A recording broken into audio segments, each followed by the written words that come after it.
자, 골로새서 3장 15절 말씀.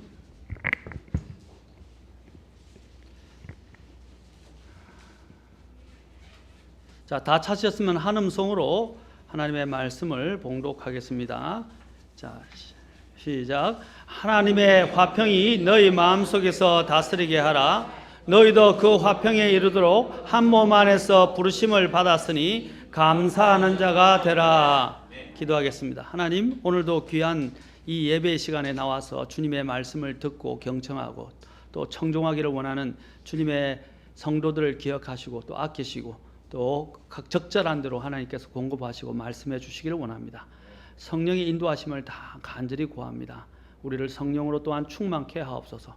또 이 시간을 주님께 모든 것을 의탁하고 또 홀로 영광 받으시기를 원하며 예수님의 귀한 존함을 받들어 기도합나이다. 아멘. 앉으시겠습니다. 지금 계속해서 제가 하나님의 화평이 마음속에서 다스리게 하라라는 제목으로 말씀을 전하고 있습니다. 지난 시간에 제가 이 화평과 관련해서 먼저 평화의 정의가 어떻게 되는지, 그 다음에 이 평화와 관련해서 화평과 관련해서 항상 사도들이 문안 인사할 때 이 평화를 얼마나 중시하면서 거의 대부분의 서신서에서 서신을 보낼 때마다 수신자들에게 이 평화와 함께 문안 인사를 한다는 것을 말씀드렸습니다.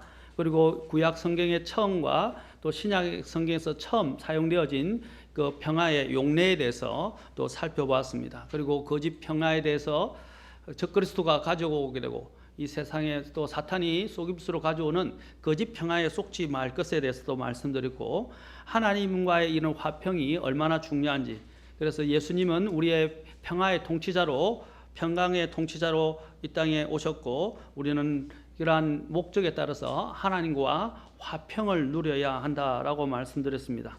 그리고 또한 하나님께서는 우리에게 화평을 누려야 할 뿐 아니라 이제 화평을 가진 자라면 이제 다른 사람들과 하나님과 다른 사람들을 사이에서 다른 사람들을, 영혼들을 하나님과 화해시키는 그 직무를 우리가 맡은 자로서 우리가 하나님을 신뢰하면서 나아가야 된다고 말씀드렸습니다.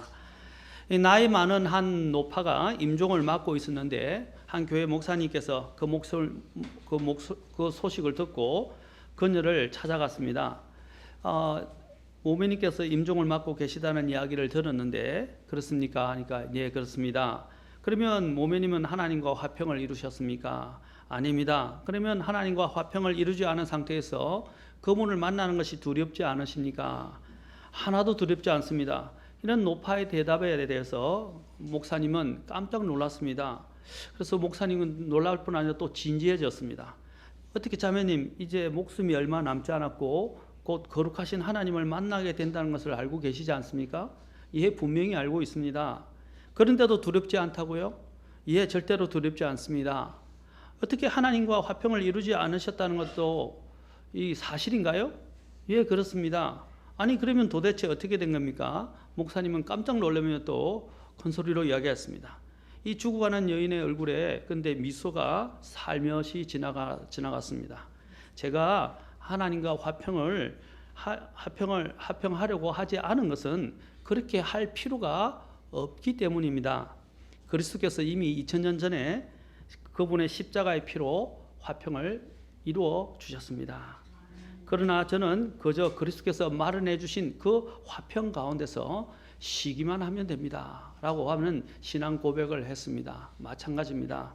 자, 우리가 이미 그리스도께서 이루어진 그 화평을 우리는 누리는 법을 배워야 됩니다. 그 누리는 법을 배우지 못하기 때문에 많은 이러한 세상을 살아가면서 우리가 하나님이 주시는 그 화평을 간직하지 못하고 힘들게 이 세상을 두려움 가운데 또한 고통 가운데서 살아가는 성도들이 많이 있다는 것입니다. 하나님께서 우리에게 주시는 이 화평은 어떻게 우리가 누릴 수 있는가에 대해서는 다음 시간에 우리가 배우게 되겠지만, 하나님께서 우리가 먼저 하나님과 화평을 누려야 한다고 말씀하셨습니다. 이제 두 번째로 우리가 더 여기서 또 오늘 숙고할 내용은 이제 다른 사람과 화평을 누려야 한다는 것입니다. 아까 하나님께서 우리가 그리스도와 함께 그리스도를 통해서 하나님과 화평을 누리게 하셨어요. 이제 누리게 하셔서 또 우리에게 다른 사람들을 하나님과 화해시키는 직무를 부여받았습니다. 이제 우리가 더 나아가는 화해 직무를 가질 뿐 아니라 우리는 또한 하나님께서 우리에게 맡기신 다른 사람과 화평을 누리는 법을 또한 배워야 합니다. 그리고 누리도록 힘써야 한다는 것입니다. 교회 내에서의 다른 사람 성도들과의 관계에서, 심지어는 나아가서 믿지 않는 사람들과의 관계에서 우리 각 신자는 그들과 바른 관계를 유지해야 됩니다. 그냥 관계가 아니라 바른 관계를 유지해야 하고, 나아가서 될 수 있는 한 화평을 유지해야 합니다. 여기서 바른 관계라고 하면 절대로 하나님의 진리와 의를 희생시키면서까지 화평을 유지할 수는 없다는 것입니다. 우리의 신앙의 양심을 희생시키고 또 신앙의 양심을 약화시키고 저버리면서까지 다른 사람과의 관계를 유지해서는 안 된다는 것입니다. 하나님의 진리와 의는 절대로 타협할 수 없는 근본적인 이슈입니다. 고린도전서 13장 1절에서 보면 분명히 사도 바울이 1절에서 17절까지 보면 사랑에 대해서 논하고 있습니다. 자, 사랑에 보면 사도 바울이 이렇게 이야기하면, 내가 사람들의 언어와 천사들의 언어들로 말할지라도 사랑이 없으면 소리나는 징과 울리는 꽹과리가 되고, 내가 대언하는 선물이 있고 모든 신비와 모든 지식을 이해하며 또 모든 믿음이 있어 산을 옮길 수 있을지라도 사랑이 없으면 내가 아무것도 아니요, 내가 모든 재산을 바쳐서 가난한 자들을 먹이고 또 내 몸을 불사르게 내줄지라도 사랑이 없으면 그것이 내게 아무 유익을 주지 못하느니라. 이 사랑은 이렇게 위대한 것은 놀라운 것입니다. 그러나 우리가 여기서 알아야 될 부분이 있어요. 이제 잘 들으십시오. 사랑은 오래 참고 친절하며, 사랑은 시기하지 않으며, 사랑은 자기를 자랑하지 않으며, 우쭐대지 아니하며, 무례히 행동하지 아니하며, 자기 것을 추구하지 아니하며, 쉽게 성내지 아니하며, 악을 생각하지 아니하며. 자, 이 부분이 더 중요합니다. 제가 오늘 초점을 맞추고자 하는 부분은 이 부분입니다. 불법을 기뻐하지 아니하고 진리를 기뻐하며. 우리는 사랑이라는 이름 때문에 진리를 희생시키면 안 됩니다. 우리는 다른 사람과의 화평의 문제 때문에 진리와 의를 희생시켜서는 안 된다는 것입니다. 그러나 수많은 사람들이 사랑이라는 이름 하에서, 관용이라는 이름 하에서, 그리고 또한 우리가 아는 다른 사람과의 관계, 화평의 관계라는 이름 하에서 진리를 희생시킨다는 것입니다.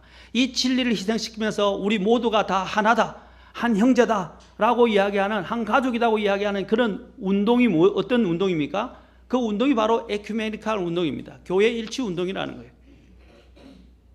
왜 우리가 교회가 다 함께 전부 다 장로교, 감리교, 천주교까지 포함해서 침례교까지 다 하나가 되어서 같이 함께 연합해야 됩니까? 그것은 진리를 희생시키는 거예요. 하나님의 법을 희생시키는 거예요. 하나님의 사랑은요, 절대로 진리를 희생시키지 않습니다. 여기 보면 불법을 기뻐하지 아니하고 진리를 기뻐하며 라고 말하고 있습니다. 예수님께서 마태복음 10장 34절에 내가 땅에 화평을 보내러 온 줄 생각하지 말라. 나는 화평이 아니라 검을 보내러 왔노라. 지난 시간에 주님이 우리의 화평이 되시고 우리에게 화평을 위해서, 땅의 평화를 위해서 이 땅에 오셨다고 했는데, 오늘은 또 이 본문을 통해서 이게 대체 어떻게 된 겁니까? 왜 이렇게 서로 상충하는 겁니까? 라고 이야기할 수도 있을 것입니다. 그러나 주님은 분명히 내가 땅에 화평을 보내러 온 줄 생각하지 말라. 나는 화평이 아니라 검을 보내러 왔느라. 그 뒤에 말씀을 잘 들으십시오. 사람이 자기 아버지를, 딸이 자기 아버지를, 며느리가 자기 시어머니를 대적하여 불화하게 하려고 내가 왔나니 사람의 원수들이 그 집안에 속한 자들이니라. 이리라. 아버지나 어머니를 나보다 더 사랑하는 자는 내게 합당하지 아니하고, 아들이나 딸을 나보다 더 사랑하는 자도 내게 합당하지 아니하며, 또 자기 십자가를 지고 내 뒤를 따르지 아니하는 자도 내게 합당하지 아니하니라. 자기 생명을 찾는 자는 그것을 잃을 것이요 나로 인하여 자기 생명을 잃는 자는 그것을 찾으리라. 이 말씀이 무슨 말씀입니까? 우리가 어떤 사람도 심지어는 우리의 사랑하는 가족이라 할지라도 그 누구라도 우리가 주님을 향한 우리의 사랑과 주님과 그분의 진리를 따르는 일에서 우리를 방해하거나 뒤처지게 해서는 안 된다는 것입니다. 이 세상의 가족보다 더 중요한 것이 하나님의 진리입니다.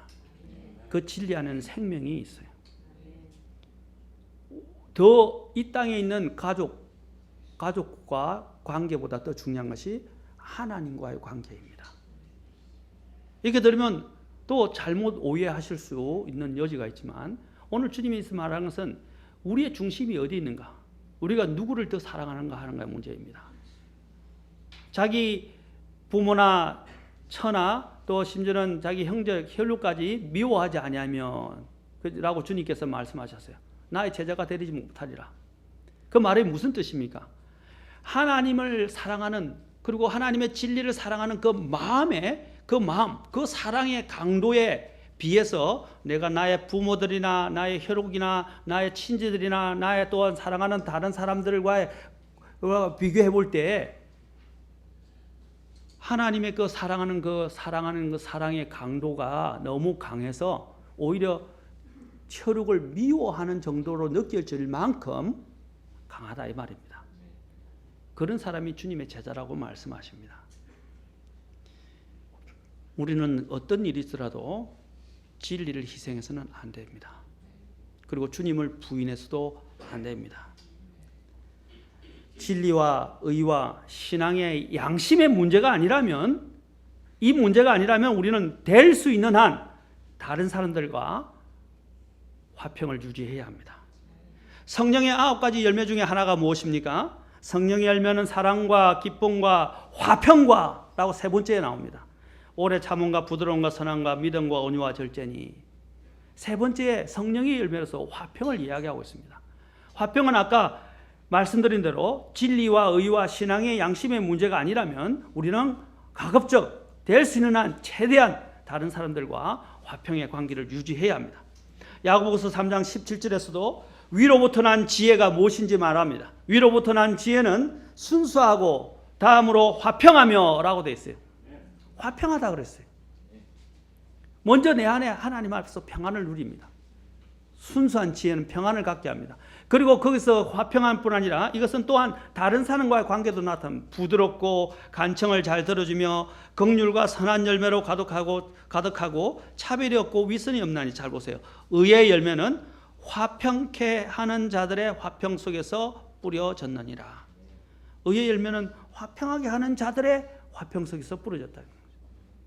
주님이 우리가 하나님의 화평을 가지고 있는 자라면 이제 우리는 더 나아가서 가급적이면 아까 진리와 의와 신앙의 양심의 문제가 아니라면 최대한 다른 사람과 화평의 관계를 유지해야 합니다.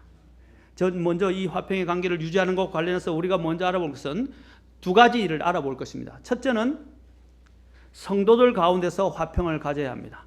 성도들 가운데서, 우리 형제 자매들, 교회 안에 지체들 가운데서, 성도들 가운데서 화평을 유지해야 됩니다. 두 번째는 뭐냐면 불신자들과의 관계에서 화평을 유지해야 됩니다.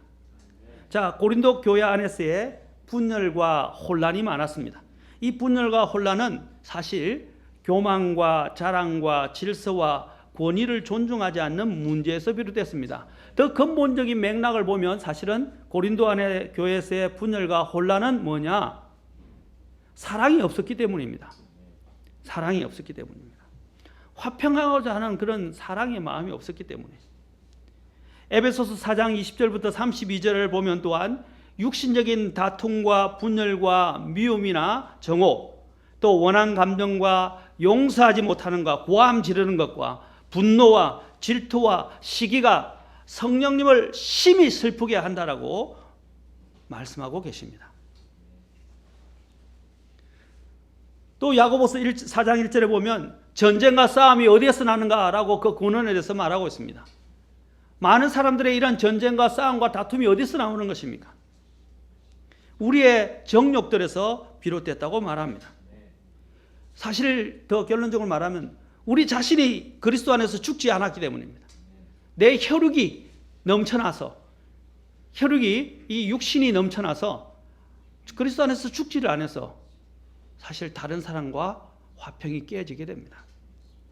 그리고 내 의로 가득 차 있기 때문에 다른 사람 것들을 받아들일 수 있는 마음이 없는 것입니다. 또 인정하는 마음이 없는 거예요. 또 다른 사람보다 더 낫다는 도토리 키재기식에 일하는 교만이 또한 이런 불화와 당쟁과 싸움과 갈등을 조장하는 것입니다. 또한 하나님의 사랑을 깊이 깨닫지 못한 데서 기인된다고 할 수 있습니다. 하나님의 사랑을 아는 사람은 뭡니까? 당연히 주님이 말씀하세요. 하나님, 보이지 않는 하나님을 사랑하는 사람은 보이는 형제들을 사랑한다고 말씀하고 있어요. 우리는 내 의와 내 기준이 너무 강하기 때문에 다른 사람을 인정하지 못하고 받아들이지 못하는 거예요. 절대 진리의 문제가 아니라면, 아까 절대 진리와 의의 문제가 아니라면 우리는 어떻게 합니까? 다른 사람의 결정, 다른 사람이 하는 모든 부분들을 인정해야 됩니다. 생각하는 것이 다 다르고요, 행동하는 것이 다 다르고요, 말하는 것이 다 다르고요, 배경이 다 다르고요, 기질이 다 다르고요, 성품이 다 다르고요, 성격이 다 달라요. 우리가 해야 할 일은 뭡니까? 그리스도의 사랑을 가지고 서로를 인정하고 다른 사람들을 나보다 더 낮게 여기는 것이 필요합니다. 그럴 때 우리는 화평의 관계를 유지할 수 있는 첫걸음을 뗐다고 할 수 있을 것입니다. 야고보서 4장 1절에 너희 가운데 전쟁과 싸움이 어디로부터 나느냐? 너희 지체 속에서 싸우는 너희의 정욕들로부터 나지 아니하느냐? 그리스도인이 하나님을 기쁘시게 하려 한다면 사실 그의 형제들 사이에서 화평을 유지하고자 힘써야만 합니다. 로마서 10제 성경 구절들을 한번 찾아봅시다. 우리 성도들 간에 이런 화평의 문제를 다루고 있는 우리 성경 구절들을 좀 찾아보도록 하겠습니다.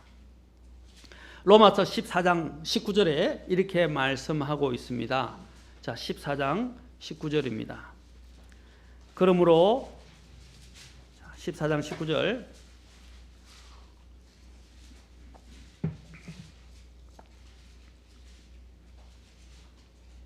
그러므로 우리가 화평을 이루는 일들과 서로를 세워주는 데 필요한 일들을 따를지니라. 뭘 따르라 그랬어요? 화평을 이루는 일들, 또 서로를 세워주는 데 필요한 일들. 우리는 이 일들을 추구해야 되고 따라야 합니다. 아멘. 로마 교회 내에서도 보면 로마서 15장을 보면 어느 정도 그 로마 교회도 분열이 있었음을 보게 됩니다. 파당이 있었어요. 그래서 사도 바울이 오늘 이 말씀을 통해서 우리 그리스도인들이 뭘 추구해야 되냐. 아까 그랬죠. 싸움과 다툼은 어디서 나오는 겁니까? 내가 죽지 못하는 데서, 그리스도의 사랑을 깨닫지 못하는 데서, 또 심지어는 교만에서, 또 내 육신의 정욕들에서부터 사실 비롯되는 것입니다. 에베소서 4장 3절에서는 또한 말씀하십니다. 에베소서 4장 3절 보면 이렇게 말씀하십니다. 화평에 매는 띠로 성령이 하나 되게 하신 것을 힘써시키라. 성령이 하나 되게 하신 것을 어떻게, 무엇을 가지고 힘써시키라 그랬어요? 화평에 매는 띠로. 화평을 매는 띠로.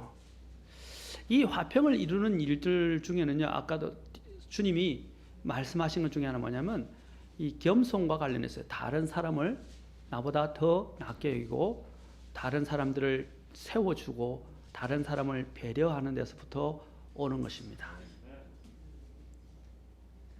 데살로니가 전서 5장 12절에서도 말씀하십니다. 자, 2장 12절과 13절 같이 함께 보도록 하겠습니다. 5장 12절과 13절에서도 또한 명령하십니다. 형제들아, 우리가 너희에게 간청하노니. 자, 중요한 것은 여기 보면 오늘 이 본문에서는요, 특히 목회자와 성도들과의 관계에 대해서 말씀하십니다. 목회자와 성도들 간에, 그렇죠? 교회 안에는 성도들 간의 관계에서 이런 화평의 문제가 깨어지고 불화가 일어나고 갈등이 일어나고 또 서로에 대한 시기와 질투가 일어날 수 있어요. 그러나 또 교회에서 또 많이 일어나는 것 중에 하나가 뭐냐면 목회자와의 관계 속에서 있습니다. 목회자도 주의해야 되고요. 또한 심지어는 성도들도 더 주의해야 합니다. 여기 보면 그렇게 되면 형제들아 우리가 너희에게 간청하노니 너희 가운데서 수고하고 주 안에서 너희를 감독하며 너희에게 훈계하는 자들을 알고 13절 그들의 일로 인하여 사랑 안에서 그들을 매우 귀중히 여기라. 사랑 안에서 그들을 어떻게 하라고요? 매우 귀중히 여기라고 했어요. 매우. 목회자는 하나님의 선물입니다. 에베소서에 보면 하나님이 주신 선물이라고 되어 있어요. 하나님이 주신 선물이에요. 그래서 우리는 그를 어떻게 해요? 매우 귀중히 여겨야 합니다. 그리고 그들을 알고 그들을 귀중히 여기고 그리고 또 뭐라고 그랬습니까? 밑에 그 다음에 이렇게 말합니다. 또 뭐라고 그랬어요? 너희끼리. 이 너희끼리는 여기서 말하는 1차적으로는요. 목회자와 성도와의 관계를 이야기하는 거예요. 너희끼리 화목하게 지내라. 교회에 있다 보면요. 서로 의견도 엇갈리고요. 또 생각하는 것이 틀릴 수도 있고요. 또 자신들이 바라보는 관점이나 또 기준들도 틀릴 수 있어요. 그러나 이때 필요한 것이 두 가지가 있어요. 사랑과 질서예요. 사랑 안에서 나를 낮추고 존중하는 거예요. 두 번째는 하나님 주신 질서 안에서 서로를 존중하는 거예요. 이렇게 된다면 화목이 이루어질 수 있습니다. 자기 것들을 계속 주장하기 시작하면 모든 게 깨지게 됩니다. 저도 주의를 많이 해야 됩니다. 그런 부분에서. 이런 부분들이 이제 물리적인 형태로 가게 되면 이제 이게 성경에서 말하는 우리가 아는 니골라당이 형성이 되기 시작합니다. 니골라당이 뭡니까? 교회 안에 이제 계급 체제가 서기 시작하는 거죠. 질서는 중요합니다. 그러나 질서가 계급이 되어서는 안 돼요. 목회자도 겸손해야 합니다. 그리고 성도들을 존중해야 합니다. 물론 하나님 주신 권위가 있습니다. 그러나 이런 부분에서 어떤 권위를 해야지만 목회자도 항상 하나님 앞에서 생각해. 이에 대한 굉장히 중요한 그 원리를 우리는 어디서 배울 수 있습니까? 백부장의 믿음에서 통해서 배웠습니다. 백부장이 뭐라고 했습니까? 예수님께서 자기의 종이 아팠는데 예수님이 에게 고쳐달라고 예수님을 초청을 했어요. 근데 백부장이 예수님이 오신다는 이야기 들으니까 동을 보내서 오지 못하게 했어요. 왜냐하면 뭐라고 말하냐면 나도 권위 아래 있고 또 권위를 행사하는 사람이다 그랬어요. 근데 그 예수님께서 굳이 오실 필요가 없다 그랬어요. 그가 뭘 이야기했습니까? 자기도 권위를 행사하지만 권위 아래 있다는 거예요. 마찬가지 목회자들이 항상 기억해야 될 것은 나도 주님의 권위 아래 있다는 것을 기억해야 되고 하나님의 말씀의 권위 아래 있다는 것을 기억해야 됩니다. 그리고 또한 성도들도 어떻게 됩니까? 또 아까 목회자들 주신 이유가 뭡니까? 주 안에서 수고하고 또 주 안에서 우리를 감독하고 또 주 안에서 우리를 훈계하는 자들이라는 것입니다. 그리고 그들을 알라라고 말하고 있고 또 그들의 일로 그들이 하는 사역으로 인해서 어떻게 해요? 그들을 사랑 안에서 매우 귀중히 그냥 아니라 매우 귀중히 그리고 두 배나 존경하라고 했습니다. 그리고 또한 서로 간에 이런 부분에 있어서 반목의 문제가 생길 수 있는 여지에 대해서도 어떻게 해요? 서로 화목하게 지내라라고 명령하고 있습니다. 디모데후서 2장 22절에서도 또한 교회에서는 이렇게 또 서로 간에 이런 다른 성들과의 관계의 문제에 대해서 이렇게 말하고 있습니다. 디모데후서 또 2장 22절 잠깐 보겠습니다. 2장 22절에 보면 또한 청년의 정욕을 피하고 오직 순수한 마음으로 이 순수한 마음이 중요합니다. 순수한 마음은 뭡니까? 아까 자신의 이득이나 자신의 또한 권위나 또 자신의 어떤 의나 또 자신이 더 다른 사람과 비교해서 높다는 그런 교만한 의식들이 없는 거예요.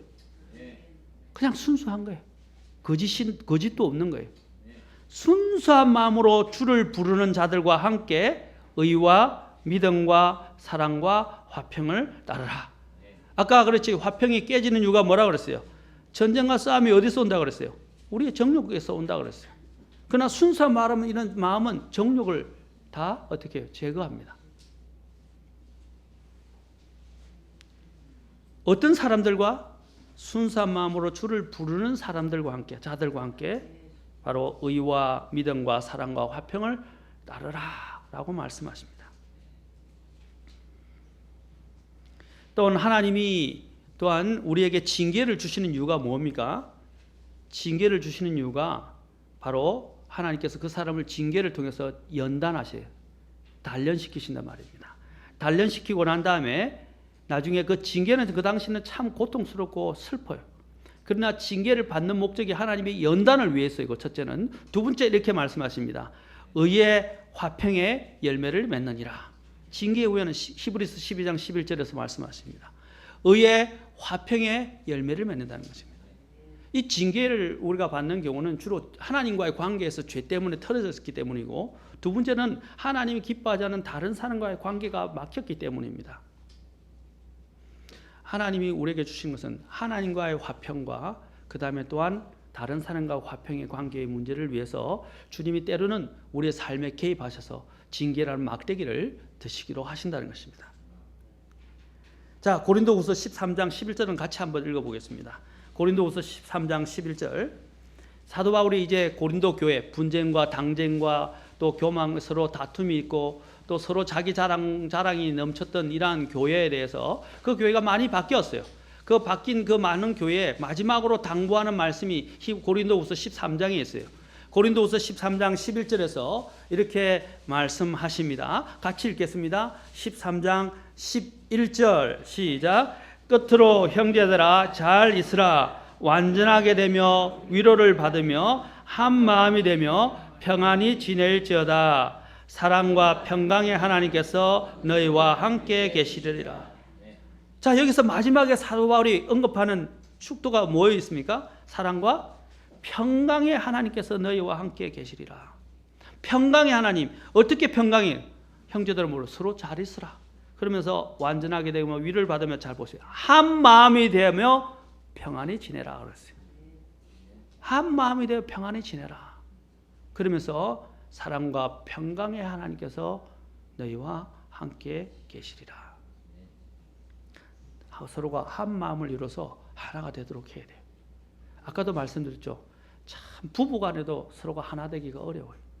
가족 간에도 하나가 되기 어려워요. 다 자기의 주장, 자기의 생각, 자기의 고집을 부리고 또 자기의 목소리만 높이고 자기 것만 주장하기 시작하면 가정이 무너지게 돼요. 가정에서 아까도 말씀드렸잖아요. 어디나 가정이든 사회든 교회든 우리가 이 세상에서든 제일 중요한 게 뭐냐면, 첫째는 사랑의 원리에 따라야 되고 두 번째는 질서의 원리에 따라서 움직이면 된단 말입니다. 그러면 평안해요. 우리가 이 원리를 따르지 않기 때문에. 먼저 우리 자신이 평안이 깨어지게 될 때 물어보세요. 나는 하나님의 사랑을 가지고 있는가? 그리고 하나님의 사랑을 깨닫고 있고 그 사랑으로 다른 사람을 사랑하려 하는가? 두 번째는 하나님이 이 질서가, 하나님이 이 주시는 원래 목적이 안식이 깨지는 것이 뭡니까? 우리의 죄 때문에. 그 죄된 이 세상에 하나님이 이것을 바로잡기 위해서 주신 하나의 원리가 뭡니까? 권위와 질서예요. 이야기하죠. 전에 제가 이야기하지만 아내와 남편 간의 관계도 마찬가지. 심지어는 삼위일체 속에서도 세 분이, 이 세 인격이 동등하신 분이시지만 어떻게 했어요? 완벽한 질서와 조화 속에 있다 이 말입니다. 그래서 트리니티라고 그래요. 트라이라고 하는 삼이라는 뜻이에요. 유니티 해서 뭡니까? 트리니티. 이 뭐입니까? 삼위일체라고 우리가 이야기하는 거예요. 아버지 하나님과 아들 하나님, 성령 하나님은 다 동등하세요. 다 하나님이세요. 아멘. 그러나 그분들이 어떻게 완벽한 연합을 이루게 됩니까? 바로 서로가 서로를 존중하고 또 자신들의 위치를 지킨다는 것입니다. 모자라서가 아니에요. 남편과 아내의 관계도 마찬가지예요. 맞습니까? 아내가 남편보다 덜 하기 때문에, 또 남편의 밑에 있는 부속물이나 또 지위가 낮은 존재이기 때문에 남편에게 복종하는 게 아니에요. 우리는 삼위일체를 통해서 배워야 됩니다. 아멘. 우리 아내들이 그런 마음으로 남편을 존중하세요. 그리고 남편들도 어떻게 해야 됩니까? 아내는 나의 부속물이나 종이 아니에요. 하인이 아니에요. 내 몸과 같이 사랑하라고 그랬어요. 내 몸. 맞습니까? 우리 전에 형제님께서 말씀하셨는데 아내들에게, 여자들에게 대해서 말하지 말고 남자들이 더 문제니까 말하라고 말씀하셨는데 지금 말씀드린 거예요. 여자들은 부속물이 아닙니다. 하나님이 만드신 선한 작품이고 창조물이에요. 또 상속을 함께 받을 하나님의 상속자라고 그랬어요. 하나님의 상속 육산을 받을 상속자라고 그랬어요. 그리고 귀히 여겨야 됩니다. 귀하게 여겨야 됩니다. 아멘. 내가 권위를 갖고 있다고 막 고함 지르고 뭐 무조건 순종해 이렇게 하면 안 돼요. 어떻게 돼요? 본을 보이셔야 돼. 본을 보이셔야 돼. 본을 보이지 않으면서 자기는 하지도 않으면서 무조건 순종하게. 또 자매도 또 자기가 성경을 좀 안다고 또 성경을 들으면서 당신 성경도 안 한다고 이러면 안 돼요. 그렇죠? 서로 성경을 앞세기 전에 내가 주님을 먼저 따르고 있는가, 성령 충만한가, 그런 것이 더 중요합니다. 아멘. 우리는 서로 간에 한 마음이 돼서 평안히 지내야 됩니다. 그래야 평강의 하나님께서 우리와 함께 계시겠다고 약속하셨습니다. 이제 두 번째로 넘어가서 우리는 다른 사람과 관계에서 믿지 않는 자들과 화평의 관계를 유지해야 합니다. 믿지 않는 자들과. 아까도 말씀드렸죠. 우리 그리스도인들이 믿지 않는 자와 평화를 유지하려고 하는 것은 중요하지만 그러나 진리와 의를 그리고 신앙의 양심을 희생시켜서는 안 된다는 것입니다. 그것을 희생하면서 다른 사람과 화목하는 것은 하나님이 기뻐하는 게 아니에요. 자, 로마서로 가보겠습니다. 로마서 12장 17절부터 21절까지 우리가 다른 사람과 이런 믿지 않는 자들과 관계를 어떻게 유지해야 되는가, 이것을 생각하십시오. 이것은 우리 믿는 자들과의 관계에서도 마찬가지입니다. 우리가 좀 억울하다, 정말 기분 나쁘다, 정말로 이렇게 마음이 안 좋다, 막 보복감이 올라오고 뭔가를 한 대 치어박아서라도 싸워서라도 이 문제를 해결하고 싶다는 그런 마음이 일어날 수 있어요. 그럴 때 이 구절을 여러분이 기억하시면 됩니다. 로마서 12장 17절부터 21절 같이 한번 읽어보겠습니다. 시작. 아무에게도 악을 악으로 갚지 말고 모든 사람의 눈앞에서 정직한 일들을 예비하라. 가능하다면 너희가 할 수 있는 대로 모든 사람과 화평하게 지내라. 극진히 사랑하는 자들아, 너희 스스로 원수 갚지 말고 도리어 진노하심에 맡기라. 기록된 바 원수 갚는 일은 내 것이니 내가 갚으리라 주가 말하노라 하였느니라. 그러므로 너의 원수가 줄이거든 그를 먹이고 그가 목마르거든 그에게 마실 것을 주라. 그리함으로 너가 그의 머리 위에 불타는 수슬을 쌓으리라. 악에게 지지 말고 도리어 선으로 악을 이기라. 이거는 믿는 사람들 뿐만 아니라 믿지 않는 모든 사람들에게 다 해당하는 거예요. 이 원리는 주님이 우리에게 말씀하신 게 뭐예요? 원수는 누가 갚는다고요? 보복은 누가 한다고요? 하나님이야. 심판은 하나님이 하시는 거예요. 내가 하려고 그러면 안 돼요. 우리는 어떻게 하라고 돼 있어요? 여기서 악에게 지지 말고 선으로 악을 이기라. 심지어는 원수에 대해서 이야기합니다. 내 원수가 줄이거든 어떻게 하라고요? 먹이라 그랬어요. 그게 이제 여러분 적십자 정신이라고 이야기했는데 뭐 적십자를 저렇게 좋아해서 말하는 게 아닙니다. 여러분 여러분이 이제 전쟁에 나가도 특히 어무병들은 어떻게 합니까? 적군의 병사가 다쳐도 어떻게 해요? 치유합니다. 그렇죠? 또 적군이 포로가 됐을 때 포로를 어떻게 합니까? 그게 맞게 그래도 어느 정도 대우해 줘야 됩니다. 맞습니까? 그게 바로 이런 전쟁에 있어서의 적군을 대하는 태도야 돼요. 물론 죽이기도 하죠, 때로는. 왜냐하면 내가 죽게 되니까. 그러나 포로로 됐을 때는 어떻게 해요? 이미 약자 아니에요. 그 약자를 우리가 어떻게 대하는가에 대해서요. 줄이거든 그를 먹이고 그가 목마르거든 그에게 마실 것을 주라. 그리함으로 너가 그의 머리 위에 불타는 숯이란 건 뭡니까? 그의 양심에 가책을 느끼게 하고 미안함을 갖게 만드는 거예요. 그것으로 해서 어떻게 해요? 그들이 돌이킬 수 있다는 것입니다. 아멘? 남편이 원수입니까? 아내가 원수입니까? 혹시? 분노하지 마시고 고함 지르지 마시고 싸우지 마시고 어떻게 해요? 특히 아내들 남편이 마음 안 든다고 당신 혼자 밥 해 먹어. 이러지 마시고요. 더 밥 잘 차려주세요. 남편은요, 그렇게 잘해주면 어떻게 하겠어요? 괜히 미안합니다. 머리 끌적끌적 하면서. 어떤 때는 처음에 여러분이 그걸 일관성 있게 계속 하셔야 돼요. 한 번만 하고 한 번은 또 터지고 이렇게 하면 안 돼요. 한 번 하면 또 여자가 갑자기 이렇게 하면 여자가 미쳤나. 죄송합니다. 왜 이러지? 무슨 의도가 있나. 이렇게 생각할 수도 있어요. 근데 그것을 일관성 있게 하면 어떻게 되겠어요? 남편의 마음이 감동합니다. 그래서 내가 이 아내를 위해서 내가 더 잘해줘야 되겠다. 이런 생각이 들어요. 그렇죠? 또 남편들도 마찬가지. 아내들에 대해서도 동일하게 그런 마음으로 아내들에 대해서 정말로 바가지 끌고 또 힘들게 하더라도 어떻게 해요? 와함 지르고 화를 내고 역정을 내고 집에 안 들어가고 그러지 말고요. 어떻게 됩니까? 들어가고 자기의 본분을 다 하십시오. 아멘? 그 안 들어가는 습관은 그 나쁜 습관입니다. 그 아이들도 배워요. 아빠가 가출하기 시작하면 아이들도 가출하기 시작합니다. 맞습니까? 제가 이제 실제적인 관계의 문제를 다 이야기하는 거예요. 우리는 그리스도의 정신을 가져. 주님이 뭘 가르치셨어요? 선으로 악을 이기라. 악에게 지지 말고 선으로 악을 이기라 라고 말합니다. 그리고 말씀하신 12장 18절에서 말씀하시는 게 뭐예요? 너희가 할 수 있는 대로 모든 사람과 화평하게 지내라. 심지어는 이제 이런 남편과의 관계 문제에서 중대한 문제를 고린도전서에서 언급합니다. 고린도전서로 가보겠습니다. 7장 17절부터 15절까지. 자, 10절부터 15절까지. 고린도전서 7장 10절부터 15절.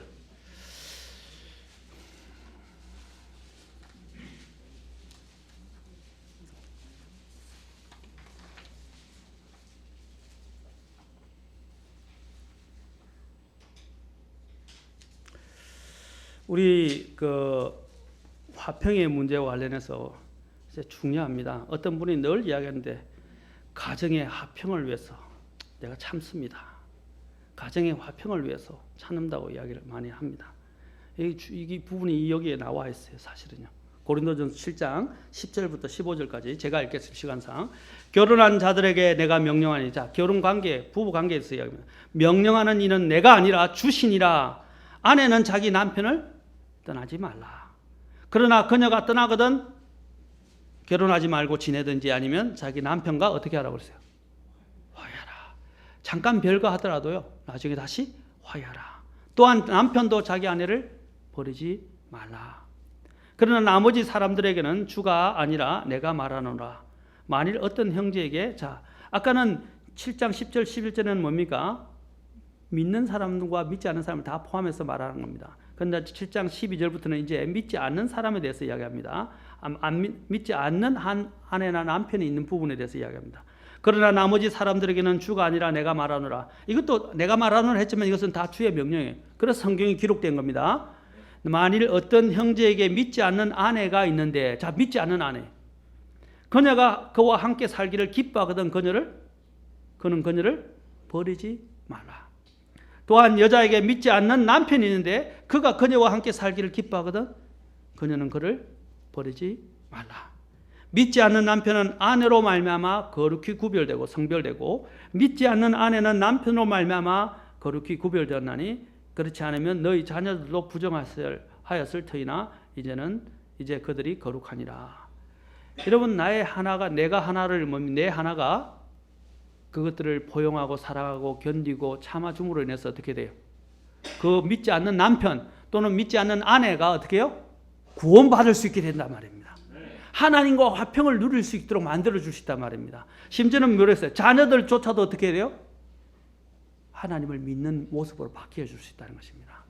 한 사람의 믿는 사람이 아까 부부간에 가족간에 이렇게 불화가 있을 수 있어요. 진리로 인해서. 그러나 믿지 않는 자들과의 관계에서 어떻게 해요? 특히 우리는 더 주의해서 가능하면 그들을 더 인내하고 참아주고 기다려주고 그들을 포용하고 그들과 함께 있기를 원해야 됩니다. 그 목적은 무엇입니까? 하나님과의 관계를 화평의 관계를 가질 수 있도록 하기 위해서입니다. 7장 15절 같이 읽겠습니다. 시작. 그러나 믿지 않는 자가 떠나거든 떠나게 하라. 형제나 자매나 그런 경우에 속박을 받지 아니하느니라. 그러나 하나님은 화평에 이르도록 우리를 부르셨느니라. 자, 하나님은 뭘 어디에 이르도록? 화평에 이르도록 우리. 이와 같은 거예요. 그 사람이 안 믿는 자가 정말 믿고 나는 예수님을 안 믿고 또 너무 나를 힘들게 하기도 하는데 나하고 계속 살고자 한다면 어떻게 해요? 살아주라. 근데 그가 도저히 네 신앙 때문에 못 살겠다고 떠납니다. 그럼 어떻게 해요? 헤어져라 이 말. 그냥 헤어져라는 것입니다. 왜냐하면 그것도 화평을 이루기 위한 거예요. 그렇죠? 하나님과 화평.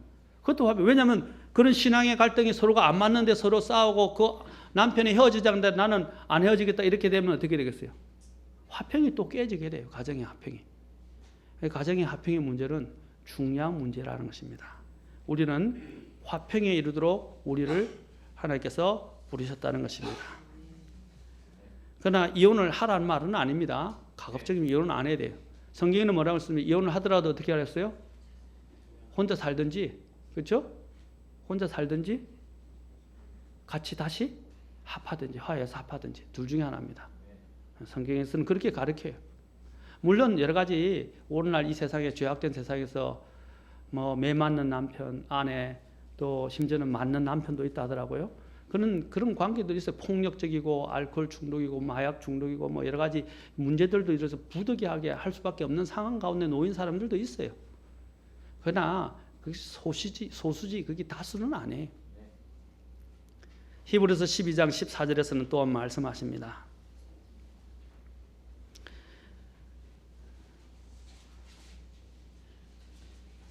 자, 12장 14절 같이 이것도 읽겠습니다. 12장 14절. 오늘은 좀 일찍 마치겠습니다. 일찍 마치고 다음 시간에 계속하고 오늘 가급적이면 예배도 좀 당길까, 오후 예배도 당길까 합니다. 그래서 다음 시간에 계속해서 여러분들이 이런 명절 연휴와 관련해서 시간들을 좀 아낄 수 있도록 제가 최대한 배려를 하려고 합니다. 12장 14절 같이 읽겠습니다. 시작. 모든 사람과 더불어 화평과 거룩함을 따르라. 그것들이 없이는 아무도 주를 보지 못하리라. 모든 사람과 더불어 화평과 거룩함을 따르라. 이 화평과 거룩함은 얼마나 중요하냐? 자, 여기서 뒤에서 뭐라고 합니까? 그것들이 없이는 아무도 주를 보지 못하리라. 특히 우리가 하나님과 화평을 해야지만 또한 뭡니까? 하나님을 사랑하고 하나님을 믿는다면서 형제들을 미워하면 안 된다는 거예요. 그 화평이 깨지면 어떻게 우리가 어떤 면목으로 주를 볼 수 있어요? 눈에 보이는 형제를 사랑하지 않으면서 어떻게 눈에 보이지 않는 하나님을 사랑한다고 할 수 있냐는 것입니다. 눈에 보이지 않는 하나님을 사랑하는 사람은 눈에 보이는 형제들도 하나님이 만드신 작품이잖아요. 하나님의 형상에 따라 만드신 사람이잖아요. 그렇죠? 창조물이잖아요. 그 창조물 또한 우리는 사랑해야 된다는 거죠. 왜? 하나님의 형상을 가지고 있기 때문에. 또 하나님은 그 사람이 또한 그 사람을 일으켜 세울 수 있는 권능도 하나님에게는 있어요. 그래서 그것들이 없이는 아무도 주를 보지 못하리라 라고 말했습니다. 메이어라는 랍비가 설교를 잘하기로 참 유명했다고 합니다. 그는 매주 금요일 밤이면 예배당에서 어김없이 설교를 했는데 몇백 명씩 한꺼번에 몰려들어서 설교를 들었습니다. 그들 가운데 이 메이어 목사님의 이 랍비의 설교를 듣기를 아주 좋아하는 여인이 한 명이 있었어요. 다른 여자들은 금요일 밤이 되면 안식일에 먹을 음식을 만들어나 바쁜데 그 여인만은 이 랍비의 설교를 들으러 나왔습니다. 이 메이어 랍비는 긴 시간 동안 설교를 했고 그 여인은 그 설교에 만족한 마음으로 집으로 돌아갔습니다. 그런데 남편이 문에서 그녀를 기다리고 있다가 내일이 안식일인데 음식은 장만하지 않고 어디를 쏘다니고 있느냐고 화를 내며 물었습니다. 도대체 어디를 갔다 온 거야? 그래서 예배 해당에서 메이어 랍비의 설교를 듣고 오는 길입니다. 그래서 남편이 몹시 화를 내며 소리쳤습니다. 제가 유대인의 랍비를 지금 칭찬하고 이것을 잘했다고 말하는 건 아닙니다. 그 안에 있는 내용이 우리가 배울 필요가 있어서 말씀을 드리는 겁니다. 그 남편이 몹시 화를 내며 소리쳤습니다. 그 랍비의 얼굴에다 침을 뱉고 오기 전에는 절대로 집에 들어올 생각은 하지도 마라. 집에서 쫓겨난 아내는요, 어떻게 랍비의 얼굴에다 침을 또 뱉어요? 자기가 존경하고 귀한 말씀을 듣는데. 그래서 남편과 별거를 해서 친구 집에 머물게 되었습니다. 이 소식을 듣게 된 메이어 라피는 자기의 설교가 너무 길었기 때문에 한 가정의 평화를 깨뜨렸다고 몹시 후회를 했습니다. 그리고는 그 여인을 불러 몹시 눈이 아프다고 호소를 하면서 내 눈이 아플 때 그 다른 사람의 타액으로 씻으면 낫게 된다고 주님이 침을 뱉으시는 것처럼 타액으로 낫게 된다고 당신이 좀 그 타액으로 침을 뱉어서 좀 씻어 주십시오 라고 간청을 했어요. 그러자 그 여인은 모르고 그 라피의 눈에다가 침을 뱉게 되었습니다. 제자들은 라피에게 선생님께서 덕망이 높으신데 어째서 여자가 얼굴에 침을 뱉도록 허락하셨습니까? 라고 묻자 라피는 이렇게 대답했습니다.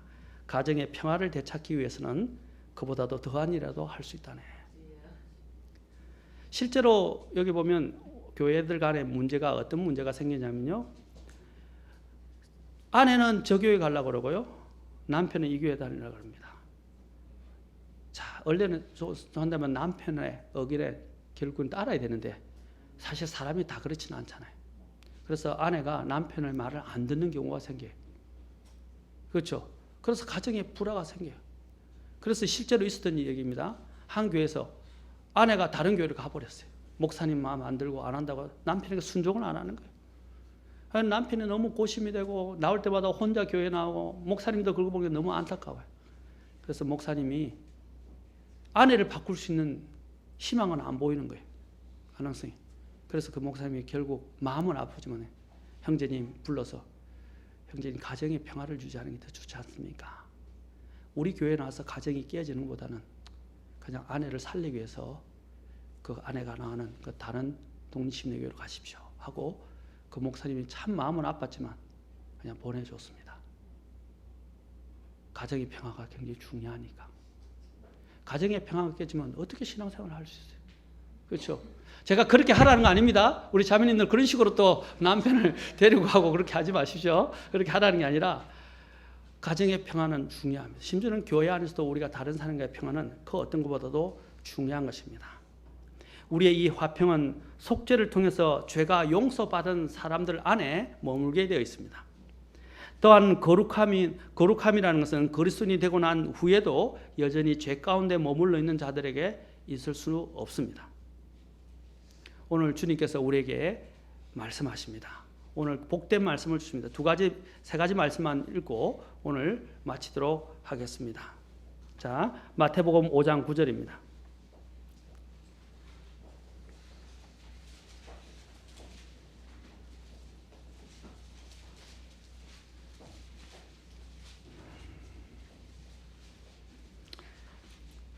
마태복음 5장 9절. 자, 읽겠습니다. 시작. 화평케 하는 자들은 복이 있나니 그들이 하나님의 아이들이라 불릴 것이기 때문이요. 화평케 하는 자들은 어떻게 해요? 복이 있나니.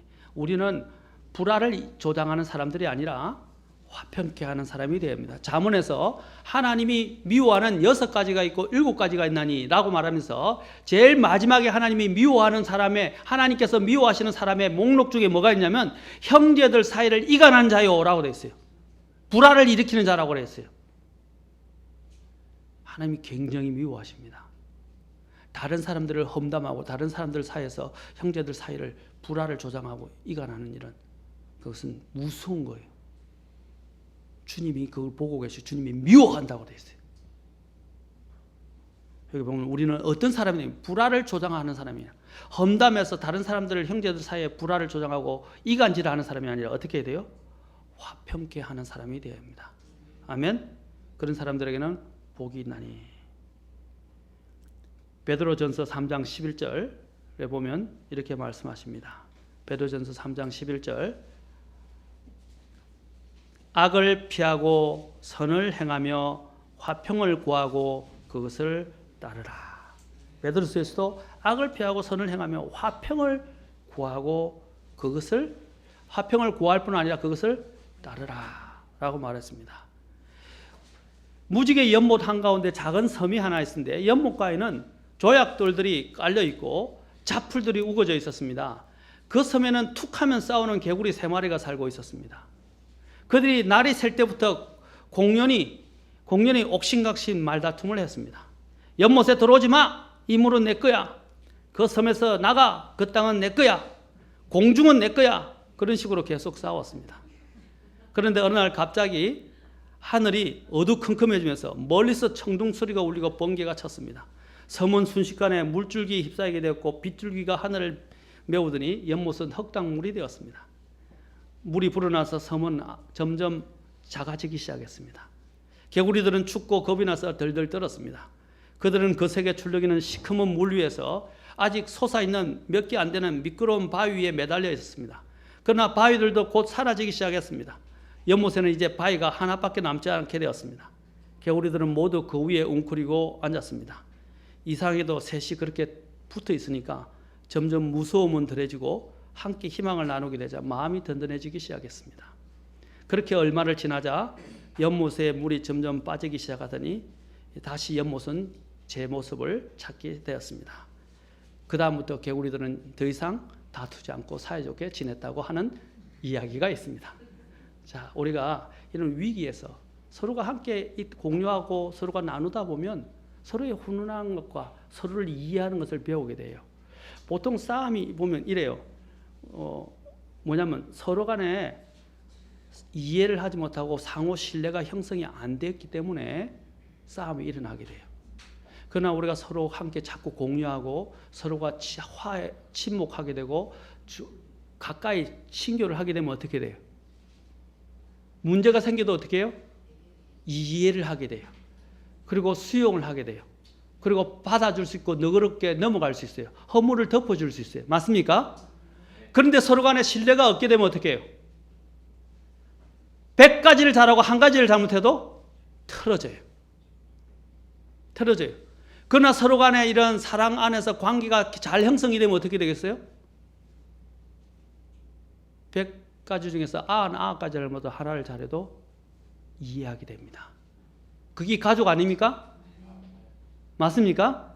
우리 가정에서 그렇잖아요. 가정에서 잘못해도요. 가급적이면 불화를 안 일으키고 서로 화목하고 받아주려고 합니다. 이해하려고 합니다. 맞습니까? 교회도 마찬가지고 교회는 하나님의 가족이에요. 교회 안에도 우리 성도들 간에 이러한 마음으로 우리가 가족이라는 것들을 알고 서로 허물을 덮어주고 이해해야 됩니다. 그러나 아까도 얘기했지만 죄의 문제가 있을 때는 죄에서 공식적으로 교회에서 주는 방법 절차에 따라서 죄를 다루면 돼요. 다루면 됩니다. 그러나 그 외에 문제 있다면 우리는 가급적이면 다른 사람과 화목하고 화평하게 지내야 됩니다. 그것이 하나님의 뜻입니다. 아멘.